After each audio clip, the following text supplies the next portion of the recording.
Imagine sleeping peacefully, only to open your eyes and find a shadow standing over you. Los Angeles in the summer of 1985 was unlike anything the city had ever experienced. People locked their doors, nailed their windows shut, and slept with weapons by their beds. Fear was everywhere. This was the era of the Night Stalker, a faceless predator who turned night into a nightmare. Unlike most serial killers, Richard Ramirez didn't follow a pattern. He didn't target a specific age group, gender, or neighborhood. Everyone was vulnerable. From children to the elderly, rich homes to modest apartments, no one was safe. He would strike suddenly, brutally, and vanish back into the darkness. Every scream, every shadow, every creak of the floor at night was enough to send chills down people's spines. It wasn't just murder, it was terror as a way of life. Monsters aren't born overnight, they are made. Richard Ramirez was born in El Paso, Texas, in 1960, the youngest of 5 children in a struggling household. His father, a laborer with a violent temper, would often explode into fits of rage, punishing his children with merciless beatings. For young Richard, home was not a place of safety, but a battlefield. But what truly twisted his innocence was the influence of his cousin, Miguel "Mike" Ramirez, a Vietnam veteran who returned home with more than just scars. He brought with him photographs of torture, mutilation, and violence, proudly showing them to young Richard. Worse, Miguel would reenact his cruelty on his wife in front of Richard, treating it like a lesson.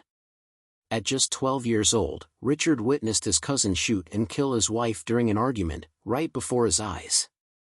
Imagine that, a child watching death unfold in his own living room. Instead of recoiling, Richard became numb, quietly absorbing the violence like it was normal. From that day, the line between horror and reality blurred forever for him. The boy who hid from his father became the man who hid in the dark. As Ramirez entered his teenage years, he drifted further away from anything resembling normal life. He turned to drugs, cocaine and LSD, which fed his paranoia and dark impulses. These substances became fuel for the disturbing images already burned into his mind. He also found refuge in Satanism, embracing it as a twisted philosophy. For him, it was more than rebellion, it was a way to justify cruelty, a way to glorify fear. His obsession with the occult gave him the identity of a predator who believed he had supernatural power. But it wasn't just beliefs, his behavior escalated.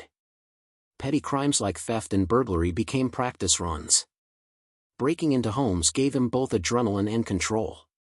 The thought of stepping into a stranger's world, uninvited, was intoxicating. It was no longer just about stealing objects, it was about stealing security. This dangerous cocktail of addiction, obsession, and violence transformed Richard into something far more sinister. He was no longer hiding from monsters. He was becoming one. You are watching Twisted Truths. Richard Ramirez, the Night Stalker, was more than just a killer, he was a shadow that haunted California's nights, stealing away the very sense of safety from countless innocent lives. His reign of terror ended, but his impact never faded, leaving scars on survivors and an entire society that learned to fear the dark in a way it never had before. But here's the question: do monsters like Ramirez truly die with their capture, or do their shadows live on in the fears we carry today?